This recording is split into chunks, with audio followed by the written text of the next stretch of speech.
अभी ये समय परिवर्तन का समय परिवर्तन की मांग कर रहा है कि परिवर्तन होना चाहिए, क्योंकि परिवर्तन को की आवश्यकता जन जन को है। हर मानव परिवर्तन चाहता है लेकिन कर नहीं सकता बेचारा, और करने वाली शक्तियों ने आपको जानकारी दे दी और वो जानकारी स्पष्ट है कि बच्चा कलयुग जाएगा और सतयुग आएगा, यानी खराब समय खत्म होगा और अच्छा समय आएगा। कलयुग सतयुग का मतलब यही है। कलयुग माने कल है युग, कल माने लड़ाई झगड़े का युग, और आप देख रहे हो उसका प्रभाव। चाहे परिवार में जाओ, भाई भाई में लड़ाई झगड़ा, बाप बेटे में लड़ाई झगड़ा, पति पत्नी में लड़ाई झगड़े, राजा रैयत में लड़ाई झगड़ा, गुरु शिष्य में लड़ाई झगड़ा, सब जगह माहौल कलयुग का है। अब कलयुग में अगर सतयुग नहीं आएगा तो कलयुग का माहौल खत्म कैसे होगा? सतयुग की जरूरत है। अरे भाई, सत्य जब सिद्ध होगा तभी तो झूठ समाप्त हो जाएगा, बगैर सत्य के झूठ नहीं खत्म होगा। तो आपको ये तो सब जानकारी रखनी चाहिए थी, छोटी छोटी है ये, लेकिन महापुरुषों को सब कहना पड़ा क्योंकि आप भूल गए हो। आपके पास कोई जानकारी नहीं, न तुम्हारे राजा के पास, न प्रजा के पास, किसी के पास। ये सब भूल चुके हैं। संतों महात्माओं गुरुओं की सीख तो आपको माननी ही पड़ेगी। जिनको भगवान कहते हो, त्रेता के राम, द्वापर के कृष्ण, जो परिवर्तन के लिए आए थे, उन्होंने बगैर गुरु के कुछ किया ही नहीं। और भगवान राम ने खुद कहा, जब लंका से जीत के अयोध्या में आए, पूर्ववासियों ने बड़ी खुशी मनाई कि हमारे भगवान ने बड़ा साहसी कार्य किया, लेकिन वो खुशी केवल एक नगर की थी, अयोध्या की। वो विश्व की सुखी देश की खुशी नहीं थी, और वो एक परिवार की खुशी थी कि राजा दशरथ का लड़का 14 वर्ष बाद जंगल से घर आया था। ये खुशी थी, और परिवार की खुशी वो सारे देश में बदल गई। लेकिन आज जो आवाज लग रही है वो एक नगर की खुशी नहीं है, एक देश की खुशी नहीं है, वो विश्व की खुशी है। बाबा जी ने विश्व परिवर्तन की आवाज कही, जो इस धरती पर किसी ने नहीं लगाई। कहा था, बच्चा मैं विश्व में परिवर्तन करके दिखा दूंगा, और ऐसा परिवर्तन करूंगा जो आज तक तुम्हारे इतिहास में नहीं है। और ये हिंदुस्तानी नहीं, सारा विश्व मेरे परिवर्तन से एकदम नतमस्तक हो जाएगा। ये सब बात को मान लेगी, क्योंकि वो सबकी खुशहाली का होगा। एक खुशहाली अयोध्या जैसी खुशहाली का नहीं, वो सारे विश्व की खुशहाली का होगा। तुम्हें बात तो ये समझनी चाहिए, जो विश्व परिवर्तन की आवाज लगा रहा वो समय का कितना महान है, वो कैसी शक्ति है, वो अनोखी है, वो दिव्य है, वो अलौकिक है, जिसका कोई वर्णन नहीं कर सकता। ऐसी शक्ति की आवाज है ये। कहा था, मैं परिवर्तन करने आया हूं, परिवर्तन करके ही जाऊंगा। ना मुझे कोई मार सकता, ना मुझे कोई धोखा दे सकता, और ना मुझे कोई धन दौलत सामान से खरीद सकता। मैं ऐसा काम करने आया हूं, और मेरी भूमिका व्यवस्था के आगे हिंदुस्तानी नहीं, सारा विश्व नतमस्तक हो जाएगा। जय गुरुदेव। ये छोटी बात है, यहाँ अपने देश में नहीं काम कर पा रहे। जिनको जिम्मेदारी आपने देश समाज की दी है, वो हार गए बेचारे, कुछ नहीं कर पा रहे। और दिनों दिन बुराइयां, और दिनों दिन परेशानियां, और दिनों दिन बीमारियां, और लड़ाई और झगड़े, और दैवी प्रकोप, और दुर्घटनाएं, अकाल मौतें बढ़ती ही जा रही। घटने का कई नाम नहीं। अब ये हार गए लेकिन फिर भी हार नहीं मान रहे। अरे अभी तुम्हारे लिए वक्त है, हाथ ऊपर कर दो, सिलेंडर हो जाओ, ज्यादा अच्छा रहेगा।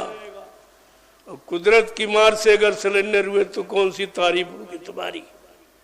इसलिए महात्माओं ने पहले ही आपको आगाह कर दिया कि ये परिवर्तन तुम्हारे बस का नहीं है। कलयुग का परिवर्तन तुम्हारे बस का नहीं है। वो सतयुग त्रेता द्वापर अच्छे युग थे, तो रामकृष्ण ने ये कर लिया, और आज के परिवर्तन में वो भी कुछ नहीं कर सकते, वो भी हार जाएंगे। इतना खराब समय है। उस खराब समय को जो अच्छे समय में परिवर्तित कर देगा, वो समय का कितना बड़ा महापुरुष होगा।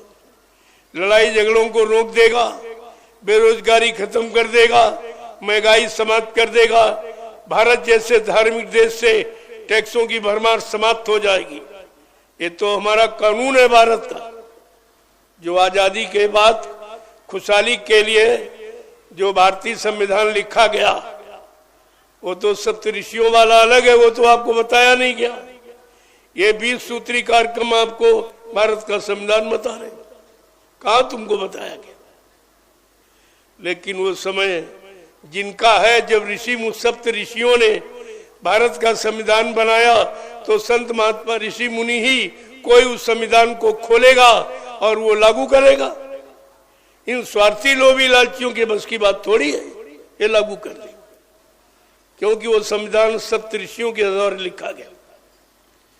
आजादी की खुशहाली के लिए जो भारतीय संविधान सप्त ऋषियों के द्वारा लिखा गया है कि जिस दिन भारत आजाद हो जाएगा, कोई चुंगी टैक्स बैरियर नहीं लगेंगे, किसी तो परमिट लाइसेंस ये सब समाप्त कर दिए जाएंगे, कोई टैक्स नहीं होगा किसी पर। वो तो संविधान ये कह रहा है, लेकिन इनके बस का है नहीं, इसलिए संविधान को लुप्त कर दिया। वो लुप्त गुप्त होने वाला नहीं है, वो जिनका है जब वो आएंगे तो लागू कर देंगे। इसीलिए कहा गया कि उस संविधान के लागू होने का समय आ गया। हुई है संत राज भारत मां अब दिखाए, यानी दिखाए किए ना बाबा जय गुरुदेव की वाणी सब दिखाई पड़ी है। हाँ, आपको दिखाई पड़ेगी। उन्होंने जो कहा वो करके दिखाएंगे। संतों की बात कभी झूठ नहीं होती, क्योंकि उनमें कोई स्वार्थ लोभ लालच निजी नहीं होता, कोई पद की इच्छा नहीं होती, कोई प्रधानमंत्री राज बनने का कोई भाव नहीं। कहते तो ये सबसे बड़ी गंदगी है, इसको कौन लेगा। ये तो सबसे बड़ी गंदगी है। जो इस पद पर बैठा है, हजारों जन्म तक अभी नरकों में जाना पड़ेगा, क्योंकि कोई अच्छा काम नहीं हो रहा। तुम्हें जो जिम्मेदारी दी गई, तुमने जिम्मेदारी ली है, और ऐसे नहीं शपथ खा के ली, शपथ कसम खा के जिम्मेदारी ली है, और ये कसम भी खा गए, वो भी खा गए, कुछ नहीं किया। तो ये कुदरत की तरफ से माफी थोड़ी मिलेगी। कुदरत तो अपना काम करेगी। हम कोई आलोचना नहीं करते, हम आपको जानकारी देते। इसको ले लो, अभी वक्त है, गुनाहों से तुम तौबा कर लो, फिर न कहना कि हमने सुना था पैगाम नहीं। हम आपको ये कहने के लिए बाकी नहीं रखेंगे। कोई हिंदुस्तान में राजा प्रजा ये नहीं कह सकती कि हमको समय की बात बताई नहीं गई। मैंने इन 11 वर्षों में ये सब जानकारी दे दी, और इन्हीं से परमिशन लेके दी। ऐसे नहीं, ये भी नहीं कह सकते हमें बताया नहीं। परमिशन माने तुमसे पूछकर मैं ये काम करने जा रहा हूं, समाज के हित में, देश के हित में, धर्म के हित में, और आप हमको परमिशन दे दी। ऐसे थोड़ी परमिशन का मतलब यही होता है कि आपने आदेश दिया है तब मैंने ये किया है, और तुमने उसका पालन नहीं किया, तो ये तुम जानो, तुम्हारा काम जाने। आप किसी पर दोषारोपण नहीं कर सकते। तो ये सब चीज ऐसे नहीं, विधि विधान से की जा रही, सबसे पूछ के, सबसे सलाह लेके।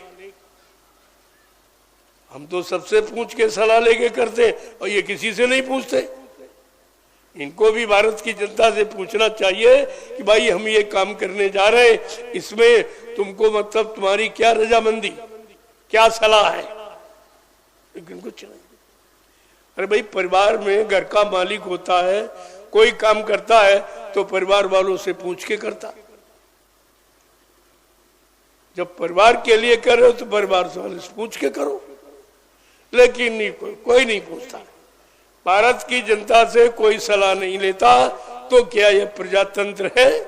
क्या प्रजातंत्र इसको आप मानोगे या प्रजातंत्र इसको कहा जाएगा कि प्रजा से कोई मतलब ही नहीं, सब मनमानी, जो इच्छा में आया वो कर रहे हैं। अरे एक बार जनता से पूछ तो लो कि जनता इस भार को उठा सकती कि नहीं उठा सकती, ये उसके बस का बोझा है कि नहीं है। ये महंगाई जो आपने बढ़ाई, क्या पूछा है? इस महंगाई को ये सहन कर सकते, बर्दाश्त कर सकते, इनमें क्षमता है या इनके पास इतना धन दौलत है जो महंगाई और टैक्स ये भर सके? कोई नहीं पूछता, सब मनमानी। परम स्वतंत्र न सिर पर कोई, और भावे मने करे ये सोई। जो रामचरितमानस स्पष्ट कहती है, अगर राजा के अंदर ऐसा भाव आ गया तो मतलब उस राजा का विनाश होता है, उसका विनाश होता है। जो विकास विकास चिल्लाते हैं, ये विनाश की स्थिति तैयार की जा रही है। इसमें कोई विकास नहीं, केवल गलत कामों का विकास, अच्छे कामों का नहीं, बुरे कामों का, हिंसा का, हत्या का, इनका विकास है, टैक्सों का विकास है, मतलब यानी बेरोजगारी का विकास है, महंगाई का विकास है, लेकिन खुशहाली का और न्याय सुरक्षा रोजी रोटी का विकास नहीं है जो होना चाहिए। तो फिर ये कौन करेगा भाई, ये कौन करेगा? तो मैं तो आपसे प्रार्थना कर रहा हूं कि अभी आपके लिए वक्त है, अपना काम कर लो, तुम्हारा नाम हो जाए। मैं तो तुम्हारे नाम की बात करता हूं कि तुम्हारा नाम कैसे होगा, तुम्हारी जय जयकार ये जनता कैसे करेगी जब इसका काम हो जाएगा। जब इनका काम कर दोगे तो ये जय जयकार करेगी, ये तुम्हारे पीछे चलेगी, ये चंदा नोट वोट और सब आपको स्वेच्छा से दे देगी। लेकिन इसका काम तो करो, इसको तो खुशहाल बनाओ, इसको तो न्याय सुरक्षा रोजी रोटी दो, तब तो ये तुम्हारी जय जयकार करेगी। ठीक अज्ञानता में ये बैठी कुछ नहीं कह रही है, यही तो इसकी कमी है कि ये मूक हो गई, एकदम कुछ कही नहीं रही। चाहे जितना इस पर बोझा डाल दो कुछ नहीं कहती, देती रहेगी देती रहेगी। चाहे जितनी महंगाई बढ़ा दो कोई कहने वाला नहीं, कहां से आएगा, कैसे देगी, कैसे परिवार चलाएगी। परिवार के इतने काम, शादी ब्याह है, बच्चों को नौकरी है, व्यापार धंधा है, जब है ही नहीं कुछ तो कैसे कराओगे आप? लेकिन कोई कहने वाला नहीं। यही है अंधेर नगरी अनबूझ राजा, इसी को कहते हैं। आज ये न कोई पूछने वाला और न कोई बताने वाला, और न ही कोई व्यवस्था को ठीक करने वाला। संत महापुरुष केवल व्यवस्था की बात कहते हैं। धर्म माने व्यवस्था, धर्म कोई पाखंड नहीं है, धर्म कोई जड़ता में नहीं है कि पत्थर और कागज कैलेंडर, मंदिर और मंदिर, गंगा जमुना में धर्म बताते हो, ये पाखंड है। यहाँ कोई धर्म नहीं। धर्म धारित, वो तो मानव को धारण करने की। जब मानव धर्म को धारण कर लेगा तो उसका जीवन खुशहाल हो जाएगा। और तुम धर्म बताते हो पत्थरों में, कागजों में, उसी तरह सबको लिए जा रहे हो। और जड़ से कभी काम न हुआ, न जड़ काम कोई करेगा। मुर्दा कोई काम करेगा नहीं, समझ में लोगों के आ रहे। मुर्दा का प्रचार हो रहा, जो चले गए उनका प्रचार, जो है उनके लिए कोई व्यवस्था नहीं। अरे जो है, जो जिंदा है उनको जिंदा रखने की बात करो, जो मर गए उनकी चर्चा खत्म करो। लेकिन सब मुर्दों की चर्चा यहाँ हो रही, मुर्दों को लाके तुम्हारे सामने खड़ा किया जा रहा। मुर्दा कभी काम कर ही नहीं सकता, और मुर्दे से कोई काम हो नहीं सकता, और मुर्दे की याद कभी फलीभूत नहीं हो सकती। लेकिन सब यही कर रहे हैं, सब। क्योंकि मुर्दों के पीछे इनका राज छिपा हुआ है, और मुर्दे वाला राज मिल भी जाएगा तो तुम चला नहीं पाओगे। जब मुर्दा खुद ही नहीं चल सकता तो उसका राज कैसे चलेगा? उसके द्वारा राज, उसका नाम लेने से राज तुम्हारा कैसे चलेगा? कैसे लोगों को खुशहाली आप दे दोगे? लेकिन यह बात किसी की समझ में नहीं आती। और विद्वान सब है, विद्वान सब है, लेकिन जानकारी कुछ नहीं। बिना सच्चाई के जानकारी के विद्वान है ये जड़ के विद्वान है। मुर्दों की चर्चा करते हैं और बीते हुए समय की याद दिलाते हैं, और आगे समय खराब हो रहा उसकी जानकारी नहीं देते। अरे तुम्हें तो उसकी जानकारी दो जिस बुरे काम में लोग फंस रहे, गंदे खान पान में फंस रहे, जिससे समाज परिवार बिगड़ रहा, जिससे देश भी बिगड़ रहा है, उसकी जानकारी नहीं देंगे। वो राजा ऐसा था, वो ऐसा था, वो ऐसा। अरे भाई, उस राजा से हमारा क्या मतलब? जो था उससे हमारा क्या मतलब? जो है उससे मतलब है। हमारा वर्तमान से मतलब है, हमारा भूत से मतलब नहीं है। भूत हमारी मदद नहीं करेगा। भूतकाल जो चले गए वो चले गए, जो है उनकी चर्चा करो, उनको खुशहाल बनाओ, उनको न्याय सुरक्षा रोजी रोटी प्रदान करो, उनका जीवन सुखमय करो, वो शांति से रहे। बात तो इसकी होनी चाहिए। ये चर्चा कोई नहीं करता।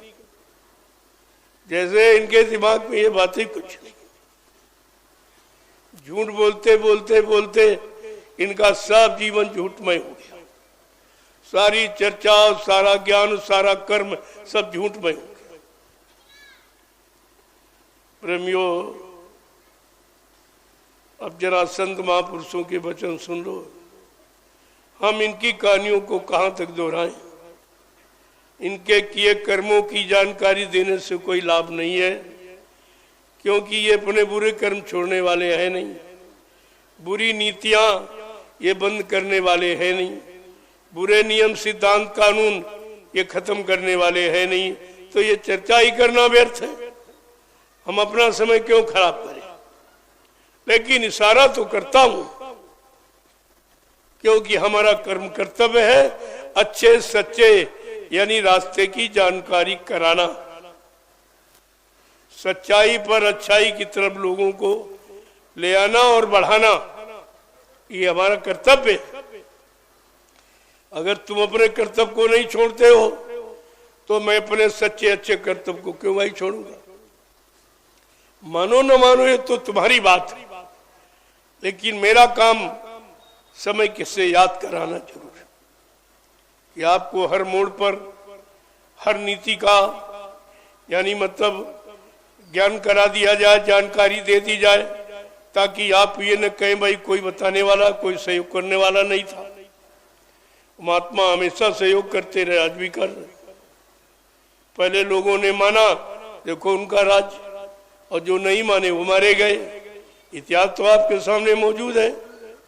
अच्छी नेक भली सलाह मानने वाले और न मानने वाले दोनों का परिणाम आपके सामने है।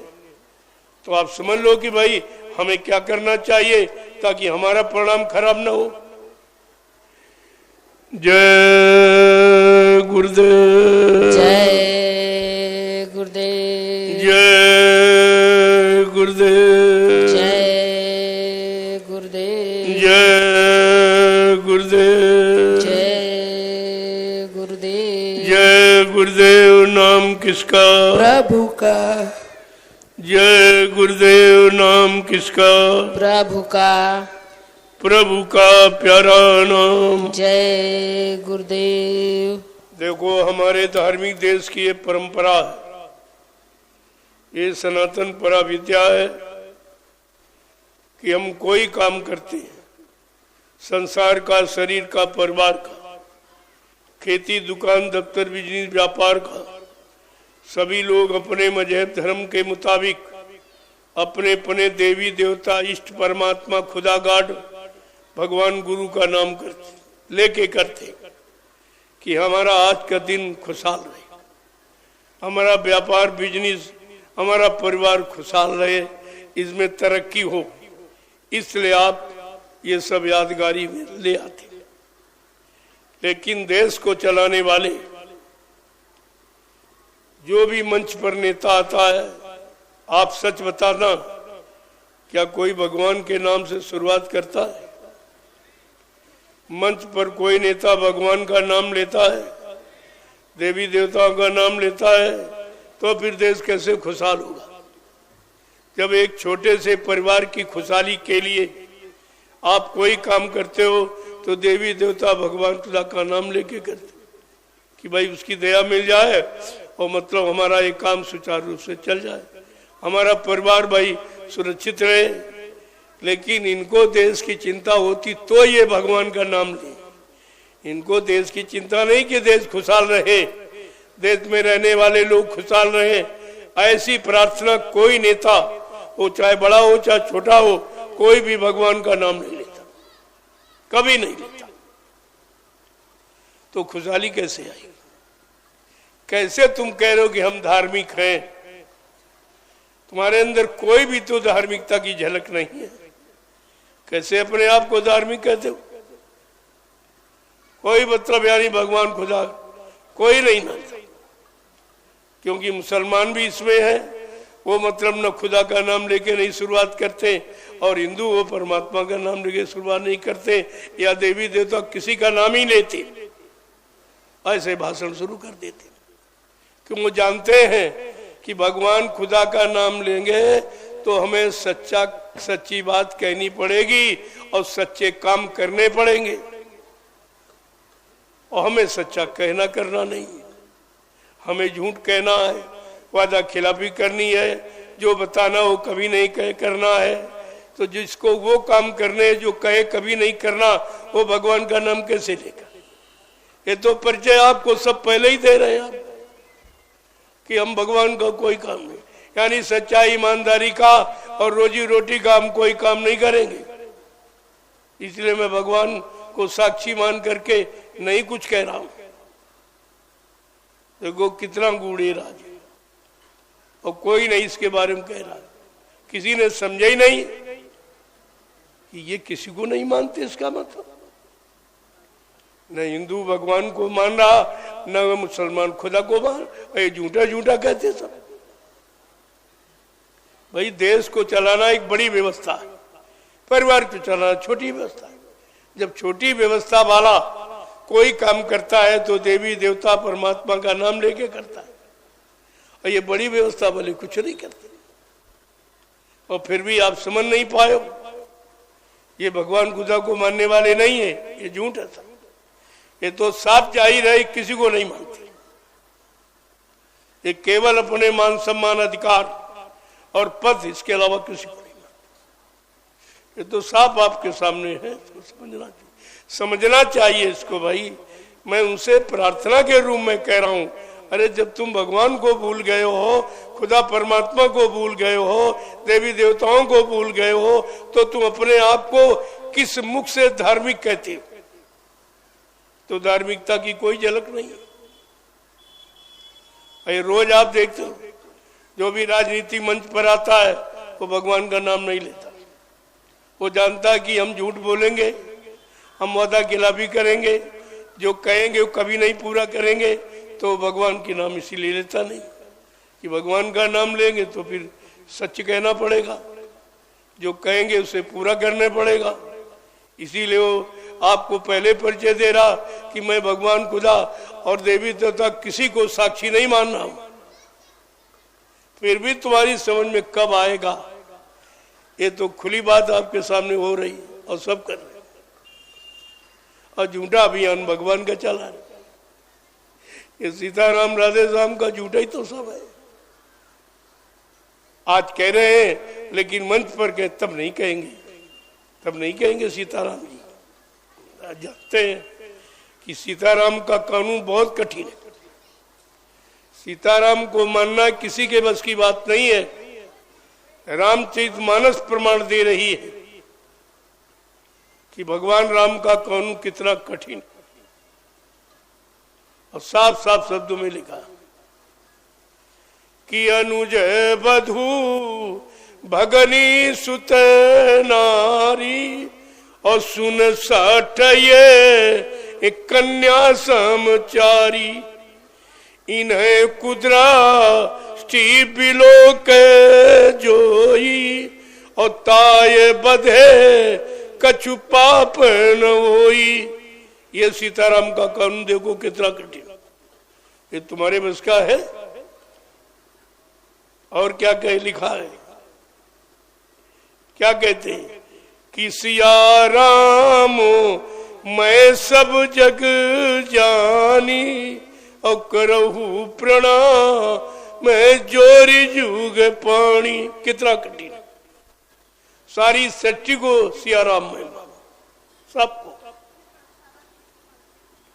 लेकिन इनके अंदर कहाँ है? अगर सबको सिया राम में माने तो फिर ये अशांति, ये व्यवस्था बिगड़ी, ये कैसे हो गई?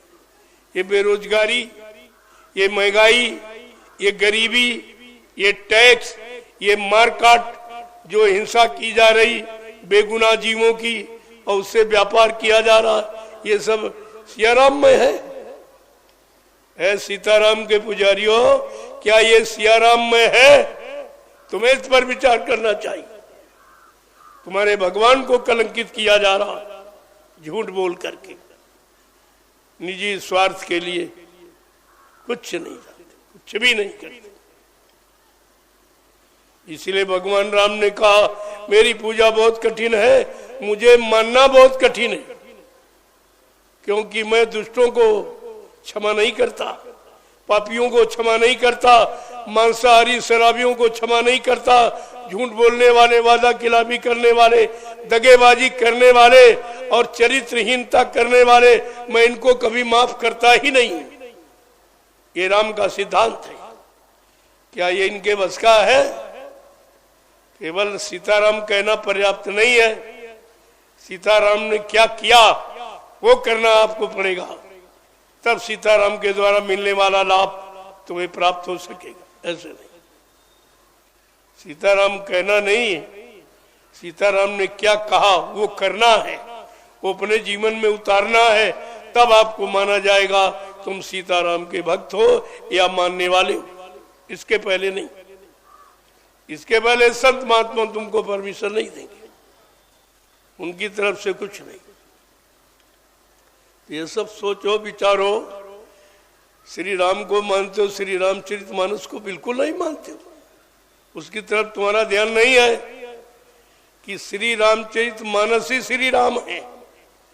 वही श्री राम है जो श्री रामचरितमानस को मानता है, उसके अनुसार अपने जीवन को चलाता है, उसको मानता दी जाती। लेकिन कुछ नहीं कह रहा कोई, सब चुप शांत, सब शांत। कहने का मतलब यह है, अरे भाई कहो वो करो, नहीं तो सजा मिलेगी।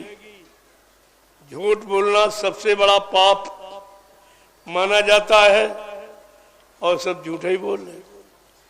जो कहते हो कभी नहीं करते हो, जो बताते हो कभी सिद्ध नहीं करते हो, तो ये मतलब यानी इसका जो खामियाजा वो तुम कैसे भोग पाओगे। मैं तो सलाह दे रहा हूं आपको, आलोचना नहीं, सलाह,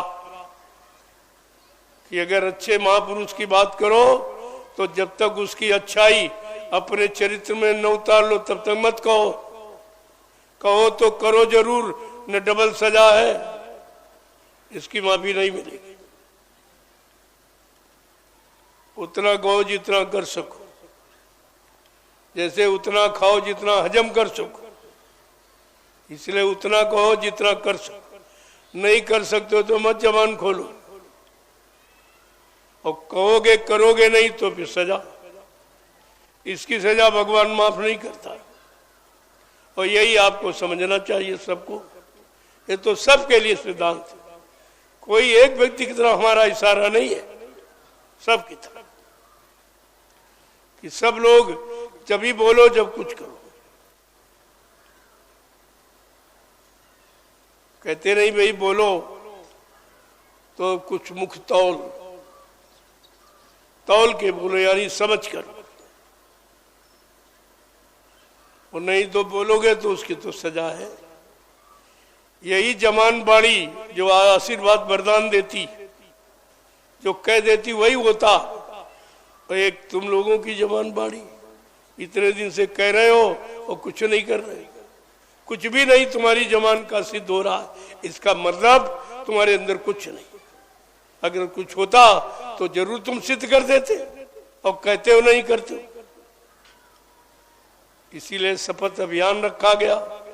शपथ माने कसम खाओ देश के लिए, कि देश की जनता ने आपको चंदा नोट वोट दिया है, तो आप शपथ कसम खाओ कि मैं जनता की सेवा करूंगा, जनता का काम करूंगा, इसको दुख नहीं होने दूंगा, इसको न्याय दूंगा, इसकी सुरक्षा करूंगा, रोजी रोटी की व्यवस्था करूंगा, महंगाई गरीबी को खत्म कर दूंगा, टैक्सों की भरमार को रोक दूंगा। ये आपको शपथ करते हो, लेकिन एक भी शपथ का पालन करते हो? अरे चलो कोई नहीं, भगवान तो देख रहा है, भगवान भी ये जेब में डाले घूम रहे हैं। भगवान भगवान कुछ नहीं। जिसने सबको तिलांजलि दी है, और तुम्हें तिलांजलि देने में कितनी देर लगेगी उसको, यही हमें आपको सोचना चाहिए। तो जरा संत महापुरुषों के वचनों को सुन लो। ये तो बखेड़ा 70 साल का बहुत बड़ा है। कहाँ तक ये बखान बयान किया जाए झूठ को। इसीलिए गोस्वामी महाराज ने लिख दिया कि झूठा ही लेना, झूठा ही देना, और झूठा भोजन झूठ चबेना। एक कलयुग में यही रहेगा। कलयुग में झूठ की प्रधानता है, सब झूठ बोलने वाले, चाहे राजा हो चाहे प्रजा हो, सब झूठ बोलने वाले। जो कहते हैं वो कभी नहीं करते। इसलिए अब आप ये देखो, झूठ के बीच में कैसे बचोगे? झूठ से तुम्हारी रक्षा कौन करेगा? क्या झूठ बोलने वाला झूठ से रक्षा करेगा? अरे सत्य बोलने वाला कोई सत्यवादी ही झूठ से तुम्हारी रक्षा कर सकता, अंतः बचाओ बड़ा मुश्किल। जय गुरुदेव।